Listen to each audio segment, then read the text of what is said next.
जैसा कि आपको पता है कि मानव संपदा पोर्टल पर उत्तर प्रदेश के बेसिक शिक्षा विभाग के सभी कर्मचारियों और शिक्षकों का सेवा विवरण अपलोड करने व डाटा सत्यापन करने की तिथि को 30 जून 2020 से बढ़ाकर 15 जुलाई 2020 कर दिया गया है, क्योंकि 30 जून और 1 जुलाई की रिपोर्ट के अनुसार अद्यतन ये कार्य पूर्ण नहीं किया जा सका है। इस निर्देश के साथ ही साथ माननीय बेसिक शिक्षा निदेशक जी का एक पत्र सभी जनपदों के जिला बेसिक शिक्षा अधिकारियों को लिखा गया है और उसमें ये निर्देशित किया गया है कि मानव संपदा पोर्टल पर विभाग के सभी शिक्षकों तथा कर्मियों के शैक्षिक अभिलेख ऑनलाइन अपलोड कराए जाने हैं और इस कार्य को भी पूर्ण कराने की अंतिम तिथि 15 जुलाई 2020 है। देखिए, ये पत्र माननीय बेसिक शिक्षा निदेशक जी के माध्यम से समस्त जनपद के जिला बेसिक शिक्षा अधिकारियों को 2 जुलाई 2020 को लिखा गया है। पत्र का विषय है मानव संपदा पोर्टल पर विभाग के शिक्षकों तथा कर्मियों का शैक्षिक अभिलेख ऑनलाइन अपलोड कराए जाने के संबंध में।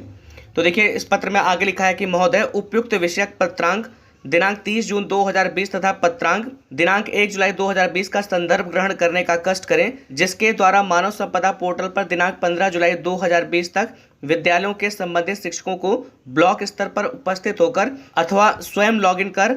अपना सेवा विवरण चेक कराकर यदि त्रुटि है तो गूगल फॉर्म के अनुसार निराकरण कराए जाने के निर्देश दिए गए थे। कि अभी तक 30 जून और 1 जुलाई का जो आदेश था उसके अनुसार मानव संपदा पोर्टल पर सभी शिक्षकों को अपना सेवा विवरण अपलोड करने और उसे चेक करने की जो अंतिम तिथि दी गई थी वो 15 जुलाई 2020 थी। उक्त के क्रम में मानव संपदा डाटा से संबंधित दिनांक 30 जून 2020 की जनपदवार प्रगति के अनुसार अद्यतन कार्य पूर्ण नहीं हुआ है। ये तिथि इसीलिए बढ़ाई गई थी क्योंकि 30 जून 2020 की जो रिपोर्ट थी उसके अनुसार ये कार्य पूर्ण नहीं किया जा सका था,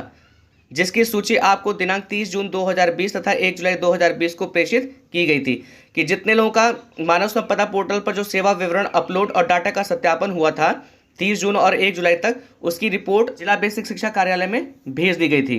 इसी क्रम में आपके जनपद में जिन शिक्षकों द्वारा अपने शैक्षिक अभिलेख, इन शैक्षिक अभिलेखों में देखिए हाई स्कूल का अंक पत्र प्रमाण पत्र है, इंटर का अंक पत्र प्रमाण पत्र है, स्नातक का अंक पत्र प्रमाण पत्र है, बीएड का अंक पत्र प्रमाण पत्र है, बीटीसी का प्रमाण पत्र है का सत्यापन कराते हुए मानव संपदा पोर्टल पर अपलोड नहीं कराया गया है, उनकी सूची की सॉफ्ट कॉपी पत्र के साथ संलग्न कर प्रेषित की जा रही है। साथियों, कुछ जनपद में सभी शिक्षकों का जो शैक्षिक अभिलेख है वो सत्यापन के लिए मांगा गया था कि उसे मानव संपदा पोर्टल पर अपलोड किया जा सके और अभी कुछ जनपद शेष है जहां मांगा जाना बाकी है। उन जनपदों से भी जो कर्मचारियों और शिक्षकों के जो शैक्षिक अभिलेख हैं वो मांगे जा रहे हैं, अतः आपको निर्देशित किया जाता है कि उपयुक्त कार्य दिनांक 15 जुलाई 2020 तक प्रत्येक दशा में पूर्ण करना सुनिश्चित करें। तो डाटा सत्यापन और सेवा विवरण अपलोड करने के साथ ही साथ जो कर्मचारियों का शैक्षिक अभिलेख है, जिसमें यहाँ पर बताया गया था हाई स्कूल का अंक पत्र प्रमाण पत्र, इंटर का अंक पत्र प्रमाण पत्र, स्नातक का अंक पत्र प्रमाण पत्र और बीएड का अंक पत्र प्रमाण पत्र और साथ में बीटीसी का जो प्रमाण पत्र है उसको भी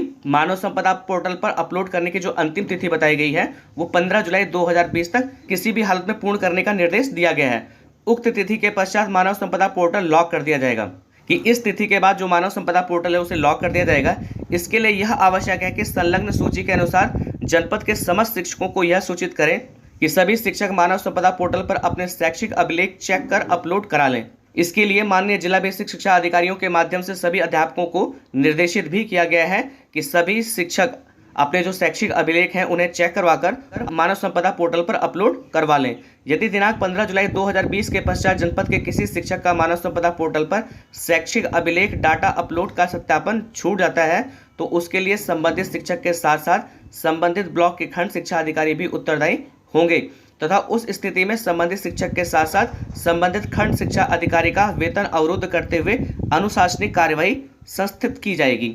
देखिए, इसके लिए सख्त निर्देश दिए गए हैं कि 15 जुलाई 2020 तक प्रत्येक अध्यापक अपने जो शैक्षिक अभिलेख हैं उन्हें मानव संपदा पोर्टल पर चेक करवा के अपलोड अपने बीआरसी के माध्यम से करवा लें। यदि किसी जनपद या किसी ब्लॉक में कोई अध्यापक छूट जाता है तो उस अध्यापक के साथ साथ संबंधित जो खंड शिक्षा अधिकारी हैं उन पर भी कार्यवाही की जाएगी। इसमें अंत में लिखा है कि अतः निर्देश का कड़ाई से अनुपालन करते हुए कृत कार्यवाही से इस कार्यालय को भी अवगत कराएं। जनपद और ब्लॉक पर डाटा सत्यापन, सेवा विवरण अपलोड करने और जो शैक्षिक अभिलेख हैं उनको अपलोड करने की जो स्थिति है उस स्थिति से कार्यालय को अवगत कराने के लिए भी सभी जिला बेसिक शिक्षा अधिकारियों को निर्देशित किया गया है। तो मेरा आपसे निवेदन है कि आप लोग इसे शीर्ष वरीयता के क्रम में इस कार्य को रखते हुए अपना सेवा विवरण, अपने डाटा का सत्यापन तथा अपने जो शैक्षिक अभिलेख हैं उन्हें अपलोड करवाने के लिए अपने संबंधित कार्यालय जैसे बीआरसी से संपर्क कर इसे यथाशीघ्र पूर्ण करवा लें।